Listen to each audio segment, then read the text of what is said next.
Okay, so today is going to be all about mindset and how we can be able to take anything that is maybe if we wake up in a certain frame of mind, or if maybe you feel like you're having seasonal depression.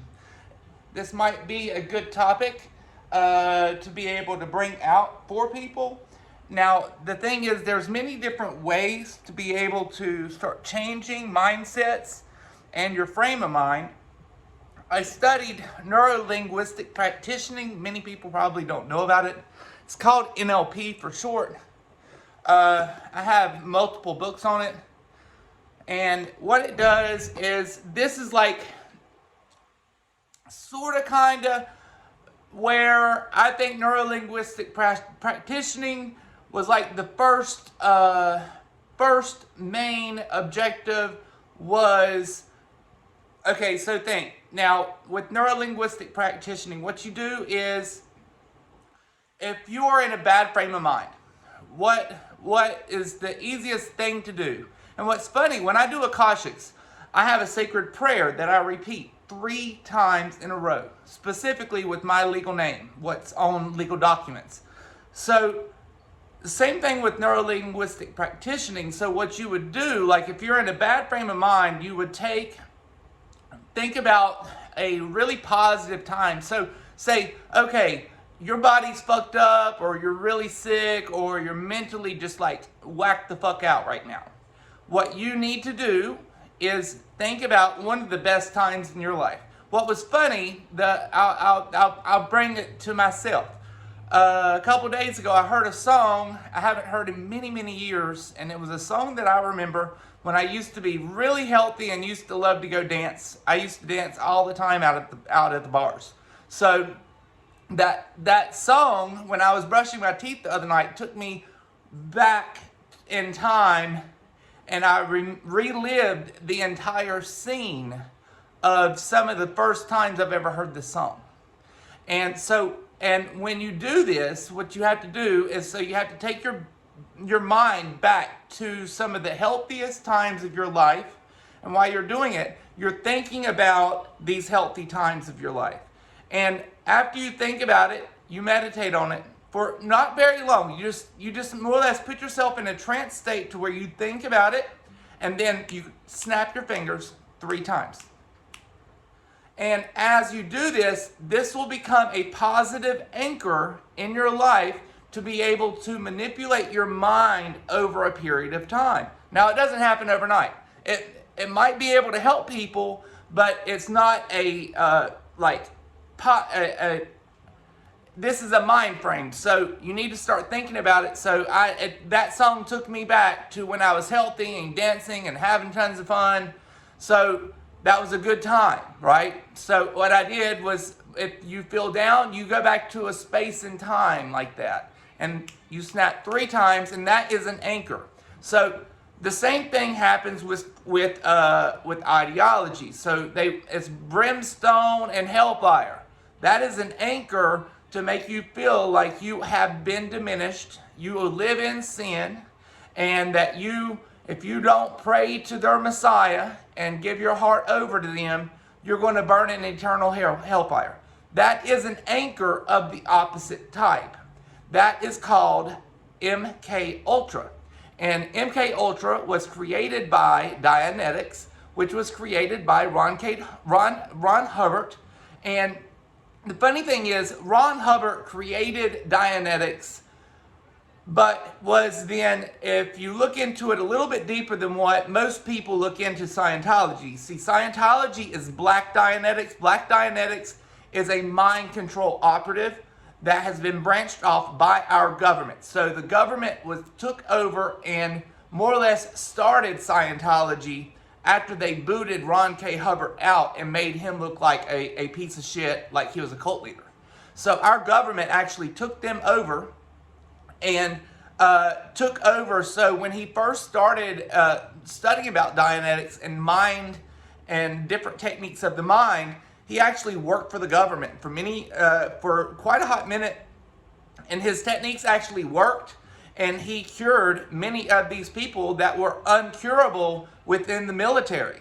So what happened was he would go there and he would fix all these people, which would be considered I don't know if these people would be considered a pre-clear or what. But what he would do, he would at least clear them of their psychoanalysis of what they've been through military times. Okay. Now with psycho-cybernetics, this is another branch off of NLP, which is neuro-linguistic practitioning. Psycho-cybernetics was then noted by a plastic surgeon. And this plastic surgeon started noticing that all of his patients, after he does their nose, these people's completely change. They're not the same people anymore. So, why is that?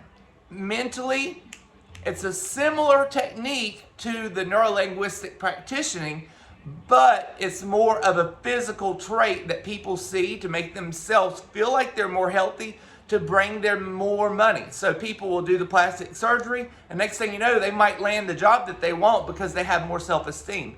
Similar to NLP, similar to Dianetics, because Dianetics was the pre-beginning of the MLK, but before MK Ultras was begun, it was NLP, which I think the first anchor of NLP of the inverted version was the Christianity. It was making you think that you have sin, making you feel like you need to go to somebody to save you. You guys, let me put it to you this way. We were born with divinity within. I don't need your Messiah, and neither do you. Now, the thing is, we were here to ascend to become gods, or become back to God's status. Now, a lot of people are over here waiting for Jesus to come back. Now, the thing is, okay, let me try to phrase this so you'll understand it. So, gods, goddesses, deities, and all of this shit, these gods are not just going to come back because they want to come back. They want us to work our ass off and fight hard and fight proud. And if we can't get the job done, then they will come in and help us. So when you have a lot of shit going down in your life, and if you aren't fighting hard, and if you ain't fighting proud, your gods ain't going to help you. And your Jesus Christ ain't going to help you. So the thing is so when you're thinking that he's going to fly back on a cloud, it's nothing more than a UFO landing. And then we need to understand, if we're not the ones that's over here fighting for what needs to happen, because we need to be the movement to have a better world. We need to be a movement to have a better frame of mind, a better status quo of how we live, because a status quo has nothing to do with finances. Status quo has everything to do with your mental stability and how you feel and react towards others. Do you go out of your way for people? If you feel like you need to take a few minutes out of your day to call somebody, or if you feel like somebody might need your help, do you go out of your way to help them? This is where it has to be. And so back to this. Now, certain parts of NLP, like if you go back to the other day, I was talking about resonance healing.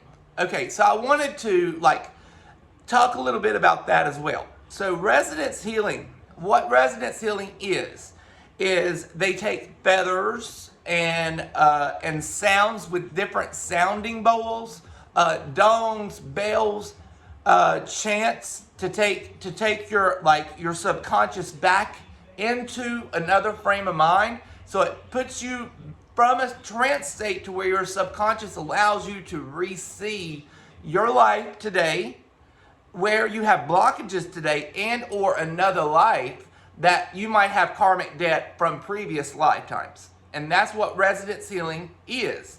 So I didn't really finish the whole story about the sweatshop. So the advanced course, I told you that I died, and my brother somehow he suffocated, and then he felt guilty for leaving me, and then I died. Well, he come back. Well, he was following me, so they released his spirit from me to be able to not give me the anxiety if I would ever have it. Now, the thing is, what you have to think, while this was happening to me, later on we was doing the residence course and my partner was there with us, and I didn't even know anything about this up until we got in the car on the way home. And when we were on the way home, he started telling me, he said, you know what, I'm going to tell you something that's really, really strange that happened to me while we were in there. And he told me, my grandfather used to have a cage like the size of my house. My house is a literal tiny home. So he had a cage the size of my house of doves, nothing but doves and pigeons.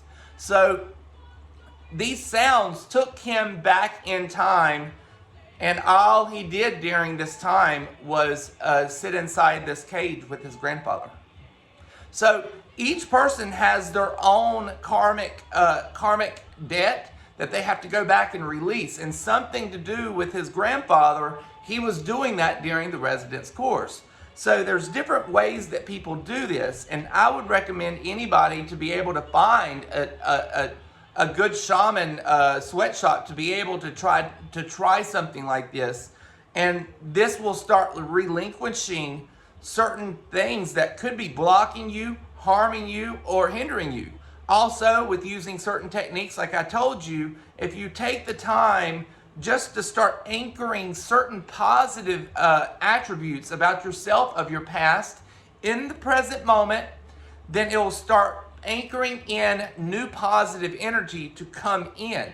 Because as we move forward, remember what's funny is I don't follow hardly anybody anymore. I've gotten to the point I don't trust hardly anybody that channels or reads. So there's only like 2 people that I follow. One is this, both of them are older men. One was a church, he was a minister for I think 20 or 30 years. And he broke down this cycle, and now he is like the leading one against this messianic age that we're moving into with the Bible curse. And the other man was he was very, very educated.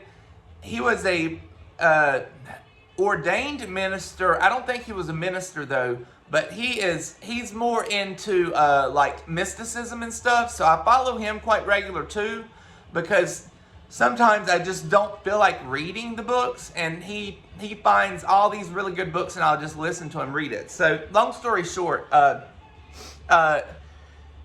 there are certain attributes that we're going to have to start breaking down these cycles. And while we're breaking down these cycles, we'll start finding more like a clairvoyant way to connect to the other world.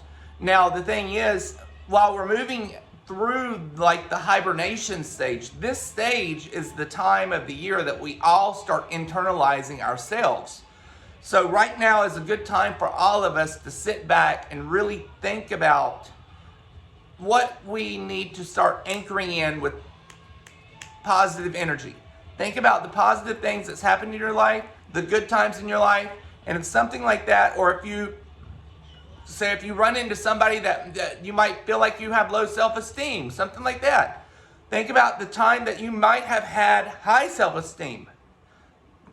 Think about it before you ever walk into this place where you assume that you're going to have the low self-esteem. And as you start anchoring this energy will become you. And that's part of neuro-linguistic practicing. So there are certain attributes within us that we have been coerced to believe that we don't have the ability to do.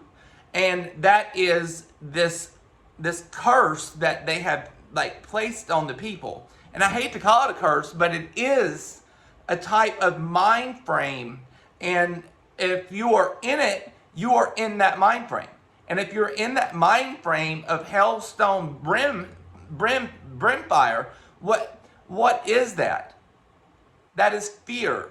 That is nothing more than an anchor to like make you be terrified and make you or less than. You don't have the power to have it. As the pagans would be the opposite, or like our ancestors' knowledge of what we used to know And the knowledge of what they used to go by is we are the ones that has the connection through God. So we need to find that connection through us to communicate to him, to be able to relay what needs to be done to make this world a better place. And until we take the time to start like really anchoring in these positive attributes within ourselves, we're going to be in this time. And remember, I told you it's going to be a little wonky.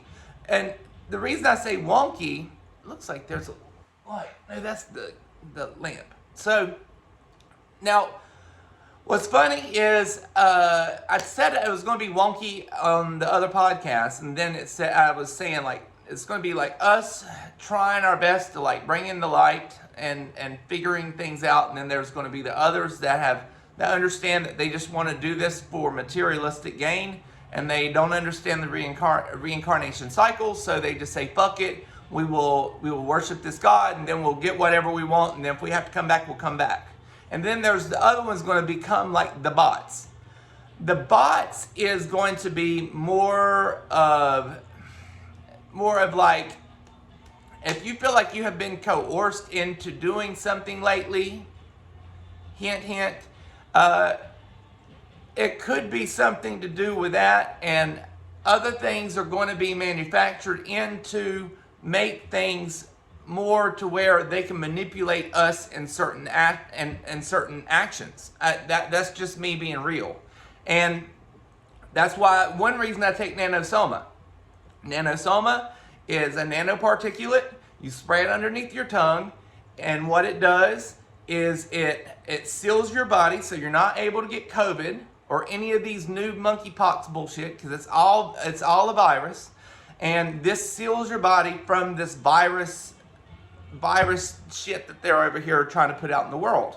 Now, also, nanosoma goes into your body, and if there is something that is not supposed to be in your body, what it does is it will dump it, so you will release it out of your body. So if you have been forced into something, and now you think, oh, well, you know what, this shit don't look right. Well, you do this, you stay on a regiment with it, it will remove that shit that you was coerced into doing and get it back out of your system. And this is one reason I've taken it. I had the first one, and I have been on nanosoma since. And that is to get rid of everything, just in case if I need to fly internationally and shit like that. So the thing is if there's still things happening in the world, and if it's not stopping, that means that maybe it was not done for the right purpose. That's just me being real. And so the thing is we don't really know.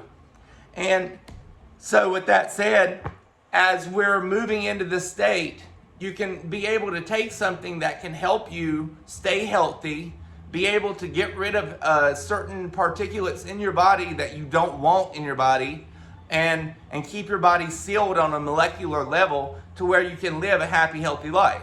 And now, that's not a mental frame, but the thing is, a healthy body will start allowing you to have more of a happy mental space, if that makes sense. So it's a whole genre of everything that's going to be combined in. And we have to think of it like that, because mind, body, and spirit. And so you have to think, okay, everything needs to be on point, moving forward into this new way. And that's the reason I've been on Fluffy, Focus, Life Force Energy. It's a signal. It's like a signal that they shoot to your house and or your telephone. You don't even have to give them a credit card. They allow you to use their service for 30 days, and you can see if you even feel it. I have it on my house and on my phone, and I love the shit. And those are two things in my life that I feel like is a blessing, a big blessing. I think I've been on Focus Life Force Energy subscription for probably 4 years, to be honest. I heard about it, and I was like, oh, that must be bullshit. Within like 30 days, I was like, well, maybe I can call them and see if I can, see if they can't like push it out another month. And within 2 months, I knew for sure shit was changing. Your mentality changes, your focus changes, and not only does it change your focus and your spirituality and your the height and awareness, but it actually, what the energy that they send to you, actually what it does is it focuses in on like positive energy. So when you're eating, it actually brings in the positive energy for you to actually dissolve and take in the food as well. So maybe y'all should check that out. I have a buddy about this actually calling in right now, and I was needing a haircut before my surgery on my teeth this coming Thursday. So I'm gonna have to hop off here. But I hope that this resonance, I would like to maybe put that out to the locals, and if they stop the mask thing, maybe I'll throw out like a local meetup for us to all join at this sweatshop. I think it would probably be pretty cool, and we could all join in, and I think we could all get a lot out of it. I know I'm game if they take the fucking mask off the mouth. Serious, but we'll see. Okay, bye guys.